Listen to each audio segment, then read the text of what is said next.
E hoje eu gostaria de compartilhar com vocês um texto. O tema dessa ministração é Você, peregrino e forasteiro. Uau! Vamos ler um texto? Separei um texto aqui, são 2 versículos. Eles estão em 1 Pedro, capítulo 2, versículos 11 e 12. Somente esses 2 versículos. E diz assim: Amados, peço a vocês, como peregrinos e forasteiros que são, que se abstenham das paixões carnais que fazem guerra contra a alma, tendo conduta exemplar no meio dos gentios, para que, quando eles os acusarem de malfeitores, observando as boas obras que vocês praticam, glorifiquem a Deus no dia da visitação. Amém? Somente esses 2 versículos. A carta de 1 Pedro, ela tem algumas coisas que são muito interessantes, né? A primeira coisa é que não é uma carta que foi escrita especificamente para uma igreja, como Romanos, Filipenses, Gálatas, onde o apóstolo Paulo, no caso, escreveu para aquela igreja para tratar de assuntos, para tratar de situações que precisavam ser discutidas ali naquela igreja.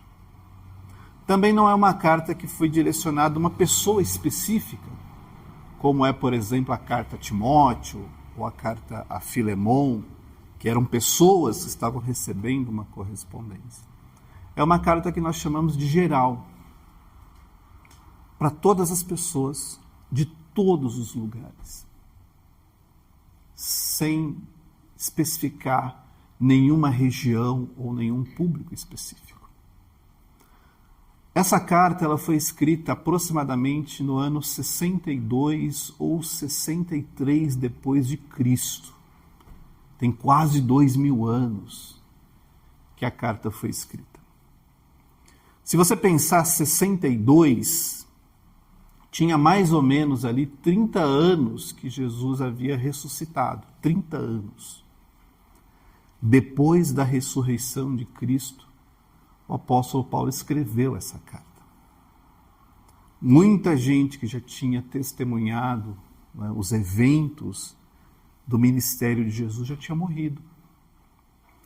Uma outra geração começava a se levantar, de pessoas que conheciam a história, mas porque outros falavam a respeito daqueles eventos. Outra coisa interessante é que 30 anos depois, as pessoas ainda esperavam ardentemente a volta de Cristo, porque era uma promessa para eles. E eles imaginavam, vai acontecer, vai acontecer. Nessa época, Nero era imperador de Roma. E pouco tempo depois dessa carta, Nero colocou fogo em Roma e culpou os cristãos. Só que, nesta ocasião, ser cristão não era fácil. Não era fácil. As pessoas achavam os cristãos antissociais, porque não participam das nossas bagunças, não vão para as nossas festas, não adoram os nossos deuses, não cultuam o nosso imperador. Eles são muito esquisitos, são muito esquisitos. Chamam todo mundo de irmão, chamam todo mundo de irmã, até quem não é parente, eles são muito esquisitos. Eles fazem uma festa chamada ceia, e lá eu fiquei sabendo que eles comem carne, eles bebem sangue, eles são muito esquisitos, os cristãos são muito esquisitos. Então, era muito comum um cristão daquela época ser perseguido. Tanto fisicamente, de alguém lá perseguir, prender, bater, humilhar, né? Quanto psicologicamente. Nossa, você é desse povo estranho, você acredita nessas coisas esquisitas, você faz essas coisas aí que a gente ouve falar. Era assim a realidade. No ano 63, 64, 62, quando o apóstolo Pedro escreve essa carta para todos os cristãos daquela época, cristãos com origem judaica e cristãos com origem não judaica, ele destaca 3 coisas extremamente importantes que a gente vê nesse texto que nós acabamos de ler. A primeira é o que você tem que ser. Esse texto fala de algo que você tem que ser. Esses 2 versículos que nós lemos também falam de algo que você tem que fazer. E é só você que pode fazer. E esses 2 versículos também falam de uma coisa que você tem que ter. E como ser humano, a gente tem uma ambição em ser, em fazer e em ter, que é muito grande. Muita gente nasce com desejo de ser famoso, pastor. Eu quero ser famoso. Eu quero ser um influencer. Eu quero ter milhões de seguidores. Eu quero ser um cantor, para cantar para multidões. Eu quero ser, pastor. Eu quero ser empresário. Eu quero ser um executivo. Porque as pessoas têm uma ansiedade em ser alguma coisa. Eu quero fazer, eu quero viajar, eu quero conhecer o mundo, eu quero ter um monte de coisas, eu quero ter casas, eu quero ter carro, eu quero ter todo tipo de experiência. O ser humano nasce com uma ansiedade de ser, de fazer e de ter. E tem muita gente que sofre com isso. Sofre por não ser aquilo que quer, que gostaria de ser. Sofre por não fazer aquilo que gostaria de fazer. Sofre por não ter as coisas que sempre desejou ter. Eu queria ter uma casa e eu moro de aluguel e eu sou a pessoa mais infeliz da face da terra porque não tenho uma casa. As pessoas sofrem pelo ser, pelo fazer e pelo ter. Só que esse versículo, esses 2 versículos, nos ensinam que você é um peregrino e um forasteiro. Amados, peço a vocês, como peregrinos e forasteiros que são. Vocês são. E você pensa, uau, mas como que pode ser isso, né? Você já chegou num lugar onde você não conhece ninguém e todo mundo te olha assim, como o cara que é de fora, o cara que está chegando. Lembra, pastor, primeiro dia no emprego, de onde que vem esse moço? Né? Será que ele é legal? Será que ele é chato? Será que ele é... E todo mundo te olha. E você se sente observado, porque você não é dali. Você está chegando. E você não sabe quanto tempo vai ficar, se vai ser um mês, um dia, um ano, uma vida. Mas as pessoas te olham. Quando Deus apareceu para Abraão, falou assim, Abraão, sai da tua terra e vai para uma terra que eu vou te mostrar. Abraão vestiu a camisa de peregrino e de forasteiro e foi. E ele chegou em Canaã, uma terra que não era dele, uma língua que não era dele, uma cultura que não era dele. Mas Deus tinha levado ele para lá. E lá ele não tinha nada, ele não tinha uma terra. Comprei esse pedaço de chão, agora é meu. Ele levava o gado dele para cima, levava o gado dele para baixo. Quando estava ruim, ele ia para o Egito. Depois falava com Abimeleque, ele ficava andando por aquele lugar. Ele não tinha um lugar.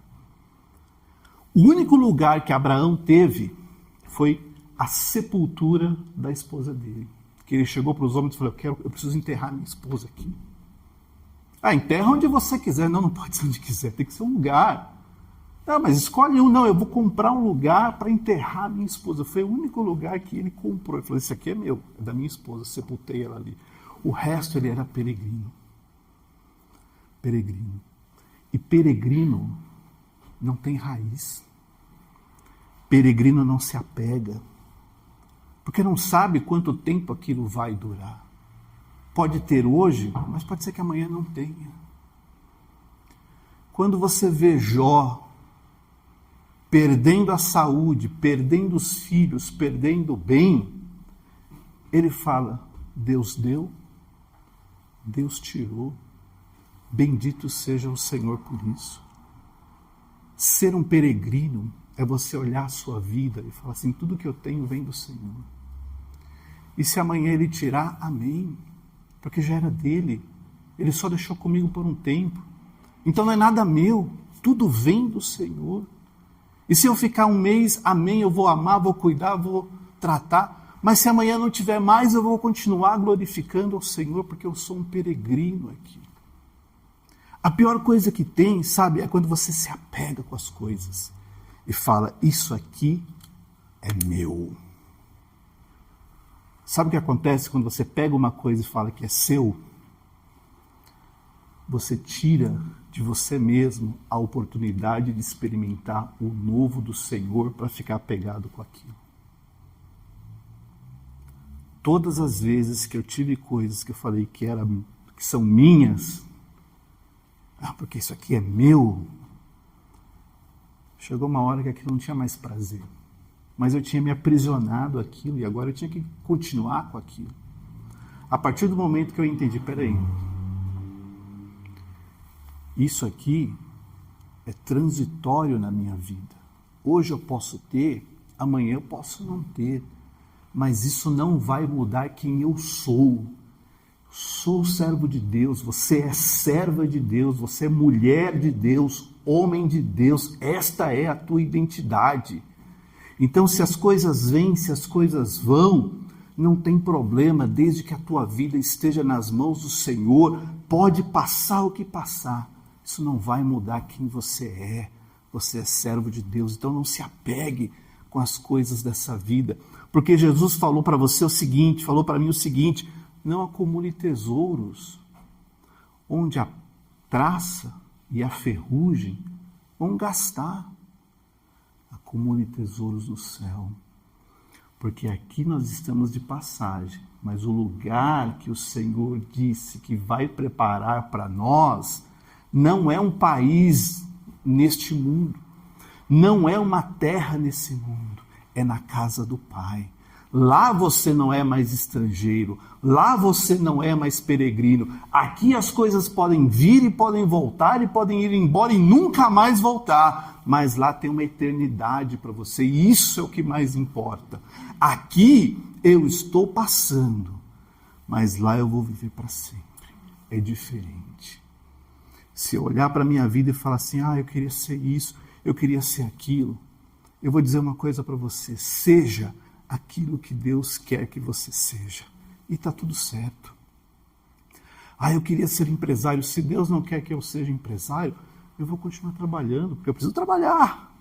Mas eu vou estar feliz com isso, porque eu quero ser quem Deus quer que eu seja. E não aquilo que eu acho que eu tenho que ser, porque eu tenho uma ambição, porque eu tenho um desejo. Se não está coincidindo com um plano de Deus, infelizmente, não vai acontecer. E se acontecer, não vai ser bom. Porque aquilo que Deus não quer te dar, não é bom para você. Porque se fosse, Ele te daria. É simples assim. Então, olha para a tua vida e fala, eu sou quem Deus quer que eu tenha que ser. E acabou. Não é com muito, não é com pouco, não é fazendo, não é deixando de fazer. É a tua identidade. Não se prenda com essas coisas do mundo, que vão impedir você de viver e de sentir a maior alegria que é ser um servo de Deus. Porque quem não consegue sentir, fica frustrado por não ser famoso, por não ter dinheiro, por não ter... Você não precisa disso. Passa pela vida sabendo, hoje tem, amanhã não tem, mas se não tiver, eu continuo glorificando a Deus, porque eu sou filho dele. Você é filho dele, você é filha dele. Isso é o que mais importa. Se você olhar a vida de José, por exemplo,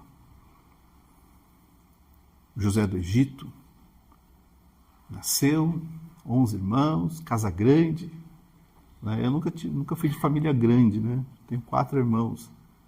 Mas família grande é uma loucura. Entra, sai, um grita, um fala, um pega. Aí o outro guarda o negócio na geladeira, vai o irmão come. Aí o cara guarda o shampoo, o outro pega. É uma loucura. Aí tinha José lá, né? E às vezes nem precisa ser muito grande para isso, pastor. Só ser, né? Vai para o Egito. Escravo. Escravo. Escravo no Egito não era CLT não, irmão. Era não. Escravo no Egito não sabia se ia terminar o dia vivo. Acredite. Escravo no Egito não sabia se terminava o dia vivo. Porque o Senhor podia, sim, pegar ranço dele e falar assim, mata esse cara e vai lá na praça traz outro. Não quero mais esse cara aqui. Era assim, era escravo. Escravo. E aí Deus levanta José como governador do Egito. Aí os irmãos de José se prostram diante dele para dizer, estamos aqui porque estamos necessitados de comida. Em casa está todo mundo morrendo de fome. Se José fosse aquele cara vingativo, maligno, do mal, fala assim, agora eles vão comer o pão que eu comi. Mas ele não era assim. Ele não era assim. Ele falou, não, traz o pai para cá, traz a família para cá, porque foi para esta circunstância que Deus me levou para o Egito, para cuidar de vocês. Olha o tipo de homem que ele era. Isso é ser um peregrino e um forasteiro. Não quer saber de vingança, não quer saber de discórdia, quer saber de viver o plano que Deus estabeleceu. E ele fala exatamente isso. Foi para esta circunstância que Deus me enviou para o Egito. Ele não falou assim, é por culpa de vocês que eu estou nessa situação. Ainda bem que eu dei certo aqui, porque eu podia ter morrido. Ele falou, não, eu estou nessa terra, peregrinando aqui, porque Deus me trouxe para cá. Então, cada estágio da tua vida, Deus tem um propósito. E esse estágio, ele não dura para sempre. Porque Deus tem uma história.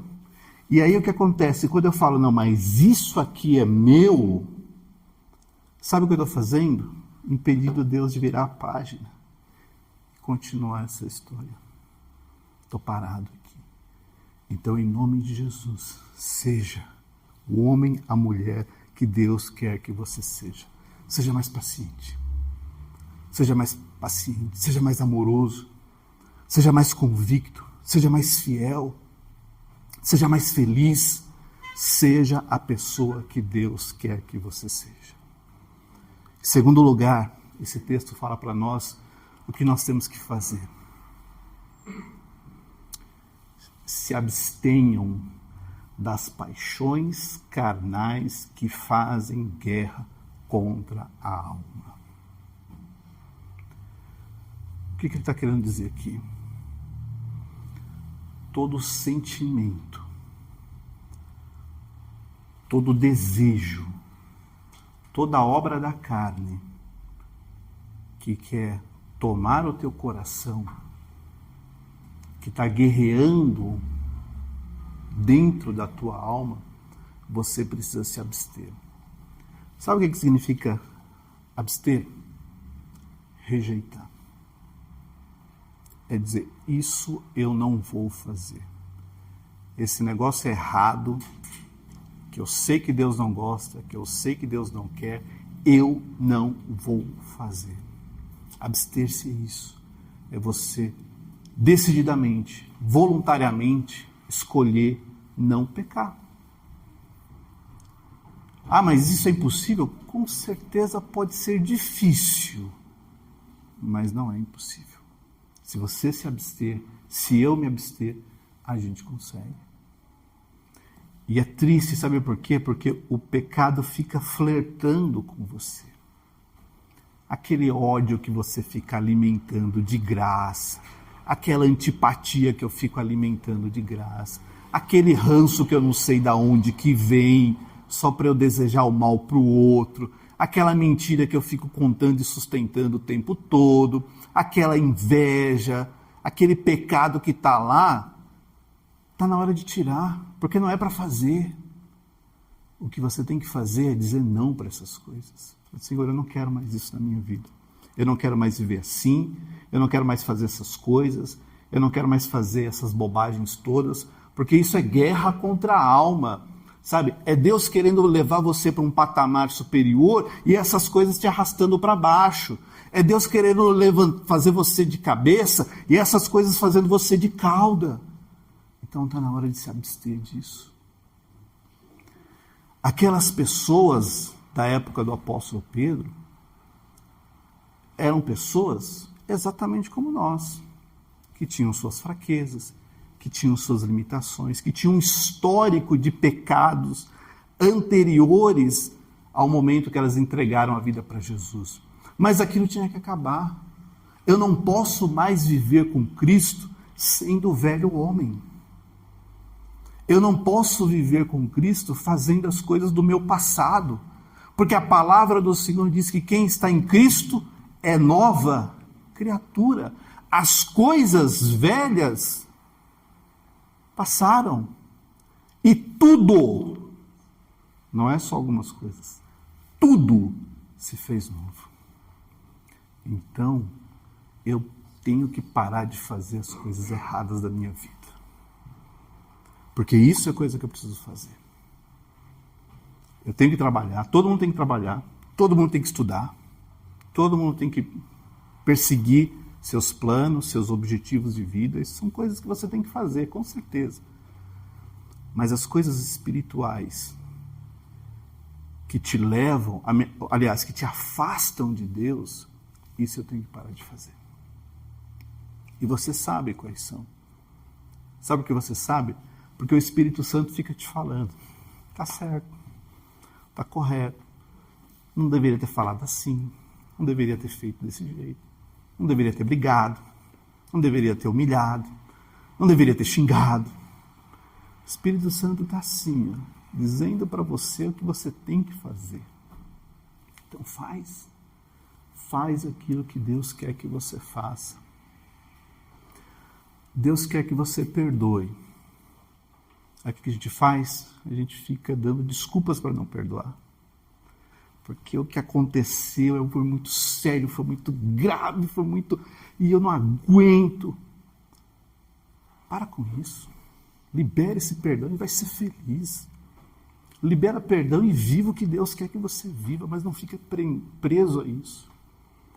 Tá?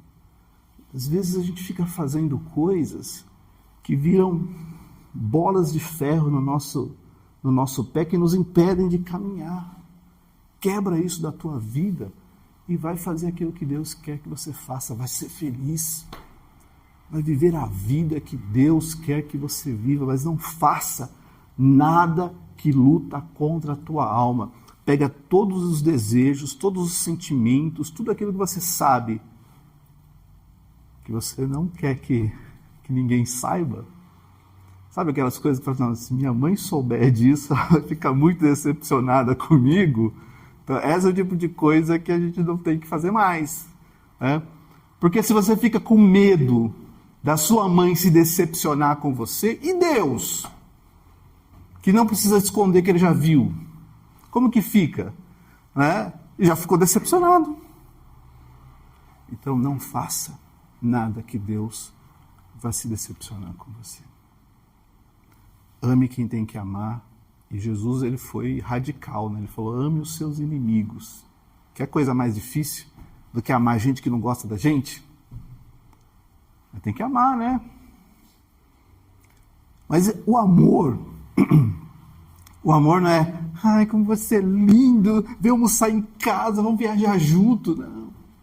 O amor é paciência, é respeito, é desejar o bem.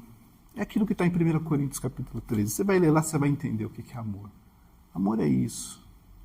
E é isso que o Senhor espera de nós. E para finalizar,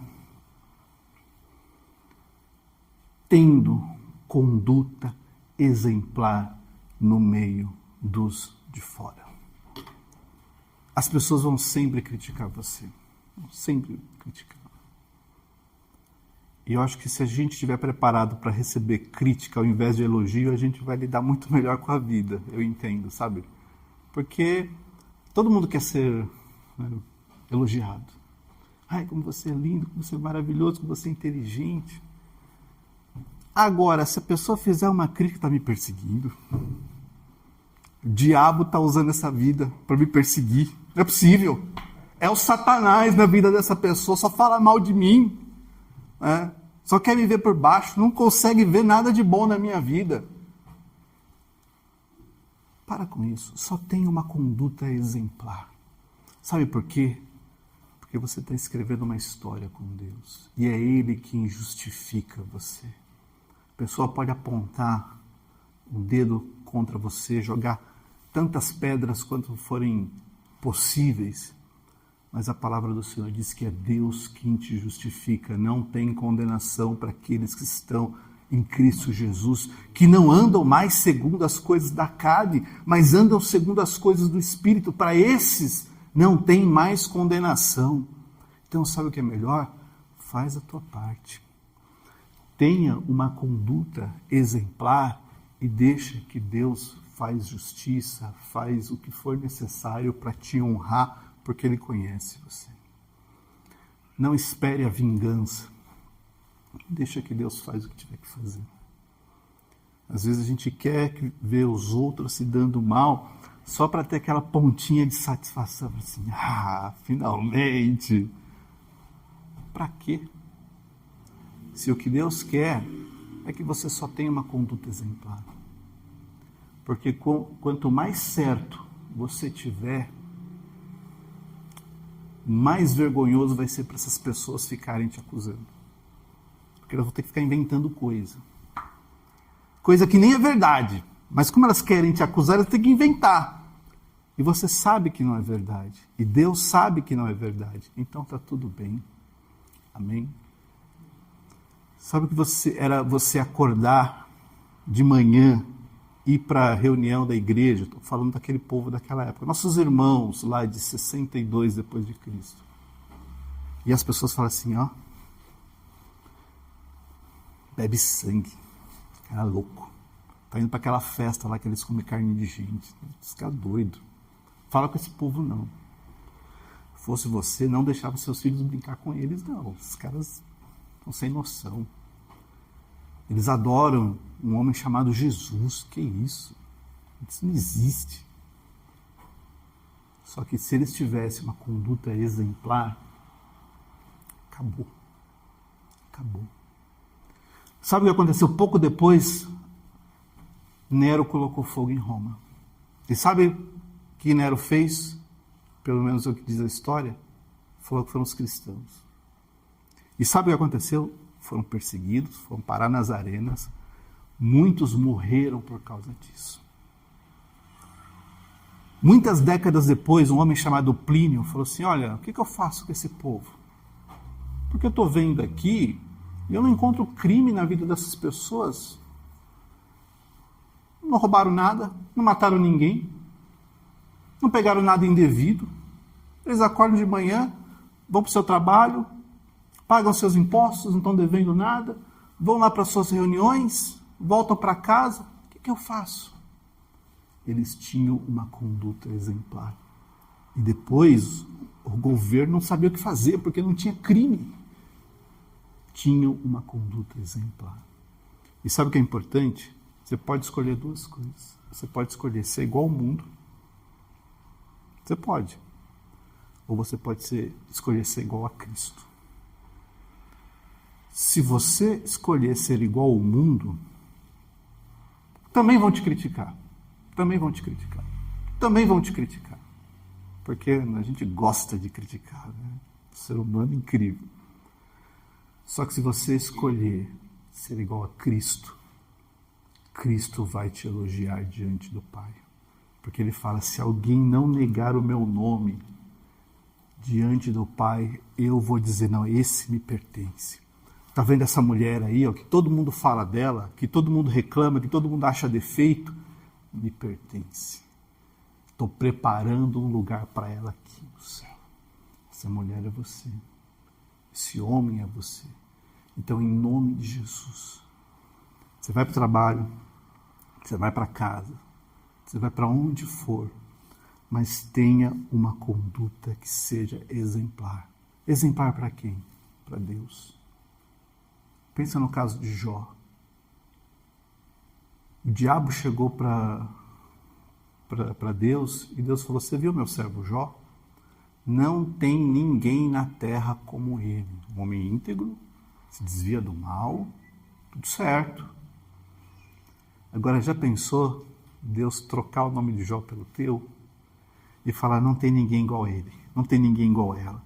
É justa, é íntegra, se desvia do mal, faz tudo certo, busca o melhor. É isso, é isso. Em nome de Jesus. Nós vivemos uma época onde as pessoas, elas relativizam tudo. Então está tudo muito relativo. E quando você se desponta, você vira alvo. Não é assim? Você parecer um pouquinho diferente, já vamos puxar para baixo, não deixa aparecer muito não. É assim que o mundo está hoje. Só que o que Deus quer de você é, lembra que você é. Lembra o que você precisa fazer. E tenha, diante de todas as pessoas, uma conduta que seja exemplar. Fecha os teus olhos por um minuto. Só você e Deus conhecem a tua vida. Deus conhece, você conhece também, tenho certeza disso. Eu não conheço, nenhum pastor conhece. Por mais que você conviva com os teus amigos, os teus familiares, nem eles conhecem. Porque tem coisas que você não fala para ninguém. Tem pensamentos que você não compartilha. Tem sentimentos que só você sabe. Essa é a sua vida. A vida que você mostra e a vida que você não mostra. A vida que você mostra, todo mundo vê, e todo mundo fala, e todo mundo comenta, mas a vida que só você sabe, Deus sabe. E nessa vida que só você sabe, aqueles sentimentos, aqueles pensamentos, aqueles medos, aquelas preocupações que você não falou para ninguém, Deus conhece. E nesse momento, diante desta palavra, Deus quer que você seja filho, filha, que confia nele, que sabe que ele está cuidando de você, que sabe que ele está preparando o melhor caminho, a melhor porta, a melhor resposta. Ainda que os teus sentimentos não consigam entender, ainda que na tua mente pareça muito confuso, mas você tem uma identidade com o Pai, você tem uma identidade com Deus, você é filho. Passando por essa vida, sendo forasteiro, estrangeiro, não importa, você é filho. Então, em nome de Jesus, tira da tua mente, do teu coração, todo sentimento, toda paixão, todo desejo que não convém.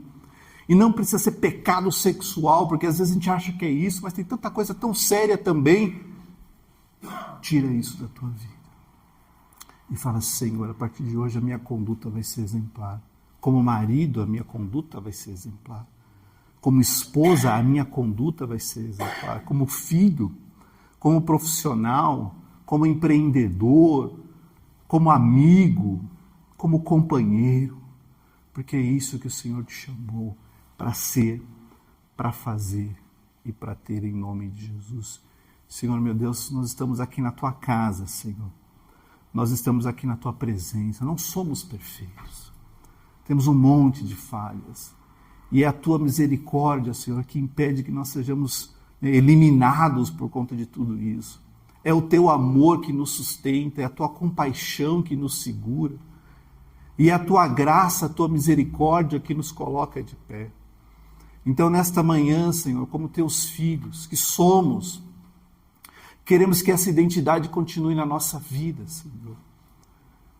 Nos faz sentir filhos de Deus, nos faz sentir conectados com o Senhor. Tira do nosso coração todo sentimento negativo, todo pensamento, todo sentimento de perseguição, de que tem gente sempre querendo o nosso mal, porque ainda que tenha, o Senhor é por nós e a tua palavra diz, quem será contra nós? É isso, Senhor, que nós precisamos fazer. Precisamos tirar do nosso coração tudo aquilo que não te agrada. O Senhor sabe das nossas fraquezas. Mas nós te pedimos, nos ajuda para tirar as nossas deformações que fazem guerra contra a nossa alma, Senhor. E colocar em nós o fruto do teu Espírito Santo, amor, alegria, paz, longanimidade, bondade, fidelidade, domínio próprio, porque contra essas coisas sabemos que não tem nada que condene, Senhor. E nos dá uma conduta que seja exemplar para a honra e glória do teu santo nome. Não importa se vai ter elogios, se vão continuar falando mal, perseguindo, mas diante do Senhor nós temos um memorial. E por conta deste memorial, que a tua mão esteja sempre estendida em favor das nossas vidas, das nossas famílias, dos nossos filhos, da nossa herança, para a honra e glória do teu santo nome, eu te peço, meu Deus, em nome de Jesus. Amém e amém. Que Deus te abençoe.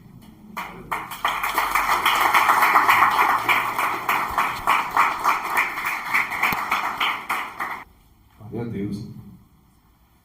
E para que a gente viva como filho, na verdade tem uma condição, né? Jesus deixou essa condição para nós, né? Porque o pai cuida dos seus filhos, o pai e a mãe cuidam dos seus filhos diretamente, né? Então, chama atenção, corrige, né? Ensina, cuida bem próximo. Agora, o filho do vizinho, né? A gente pode até se preocupar com ele, né? Mas como não é o filho, você pode até avisar: ô vizinho, eu vi seu filho fazendo tal coisa que é perigosa, né? Você não está cuidando diretamente, então não é o filho, né? Que a gente pode chegar lá: opa, vem cá, para com isso, volta para casa, né? Filho é diferente do conhecido, daquele que é próximo, do vizinho. E Jesus falou que a condição para se tornar filho é recebê-lo como Senhor e Salvador da nossa vida. Amém? Essa é a condição. Para que nós tenhamos Deus por Pai, né? Não por alguém que nos conhece, mas que não pode intervir na nossa vida porque nós não somos filhos.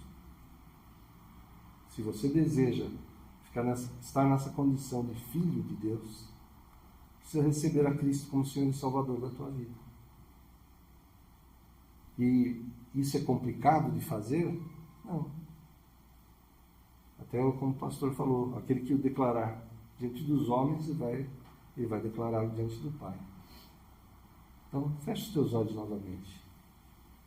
Todos nós que já fizemos uma oração convidando a Cristo para ser nosso Senhor e Salvador, para fazer parte da nossa vida, para estar conosco, nós vamos fazer a oração novamente.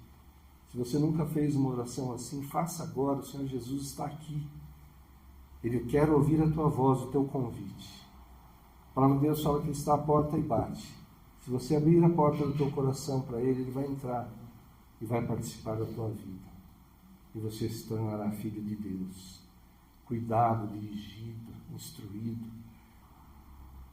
Faça essa oração, que a tua voz possa ser ouvida. Se você fez há muito tempo, se afastou, está andando por caminhos diferentes daquilo que é a vontade de Deus, faça a oração novamente. O Senhor está de braços abertos para te receber. Então todos nós estamos de olhos fechados, todos nós vamos fazer a oração. Faça a oração agora, convide ao Senhor Jesus, é você e Jesus agora, esqueça todos que estão ao redor. É você e Cristo. Você deseja que Ele faça parte da tua vida. Você quer ser filho de Deus. Então faça essa oração, faça esse convite. Tão simples, mas tão poderoso. Tão fácil até de fazer, mas tão fundamental para a tua vida, para a tua família, para a eternidade, na verdade. Diga assim: Senhor Jesus, hoje eu entendi que nessa terra sou peregrino, forasteiro, não pertenço a esse mundo, mas eu quero pertencer ao teu reino. Eu quero ser um filho teu, em nome de Jesus. Por isso eu te peço perdão por todos os pecados que eu cometi, e eu te peço, escreve o meu nome no teu livro da vida, porque hoje eu te recebo como meu Senhor e meu Salvador, em nome de Jesus. Amém. Aleluia. Glória a Deus.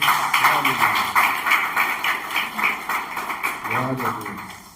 A palavra de Deus fala que é uma festa no céu quando alguém recebe a Cristo como Senhor e Salvador. Porque ele veio à terra, se entregou naquela cruz por nós, ressuscitou ao terceiro dia para a nossa salvação, para fazer aquilo que nós não podíamos, pagar o preço pela nossa salvação. E ele pagou. E imagina a alegria dele, que passou por tantas coisas por nós, quando nós o recebemos como Senhor e Salvador. Quando nós atendemos aquilo pelo que ele fez o sacrifício. Ele está alegre agora pela tua vida, em nome de Jesus. Se você fez essa oração pela primeira vez, ou havia feito há muito tempo, estava afastado, vem aqui ao final do culto, nós queremos orar com você, te receber como igreja. Se você que está assistindo, que está sendo gravado, e fez essa oração, procure uma igreja onde é pregado o Evangelho verdadeiro de Cristo. Se você está próximo a nós aqui da Arca, venha para cá, venha estar conosco. Queremos te receber aqui como igreja, como um irmão, como uma irmã em Cristo, em nome de Jesus. Amém? Aleluia. Feche teus olhos. Obrigado, Senhor, pela tua palavra, por nos lembrar, Senhor, que nós nessa terra somos peregrinos, Senhor, forasteiros mesmo, Senhor, porque o melhor está reservado para nós nos céus. Somos cidadãos do teu reino, Senhor. Aleluia. E enquanto estamos nessa terra, sabemos que passaremos por problemas, Senhor, mas o Senhor está conosco. Tu és o Deus provedor. Nós buscamos o teu reino em primeiro lugar, a tua justiça. E sabemos que tudo que é necessário, tudo de que precisamos será acrescentado. Sabemos que o choro pode durar uma noite, mas a alegria vem pela manhã, pelo teu poder, pelo teu agir. Continua operando mesmo na vida de cada um dos teus servos, Senhor. Ajuda-nos, Senhor, a ter uma conduta exemplar, Senhor. Que as pessoas possam olhar para nós e ver um pouco de ti, Senhor. Um pouco do teu amor, da tua sabedoria, Senhor, do teu agir. Saibamos perdoar como o Senhor nos perdoa, Senhor. E saibamos ajudar como o Senhor nos ajuda. Faz de nós o sal da terra e luz do mundo, Senhor, para levar o teu evangelho, para testemunhar do teu favor, da tua graça, de tudo que o Senhor tem feito por nós, Senhor. Ajuda-nos, Senhor, nos dá maior domínio próprio, Pai, para que possamos, Senhor, sempre honrar o teu nome com nossa conduta, Pai, em nome de Jesus. Vai debaixo dessa unção poderosa de viver uma conduta exemplar, de ser elogiado por Deus, e que os homens não possam encontrar nada de mal na tua vida, na tua família, na tua casa, no teu agir. Em nome de Jesus, vai debaixo dessa unção, em nome do Pai, do Filho e do Espírito Santo de Deus. Que Deus abençoe a todos. Amém. Glória a Deus.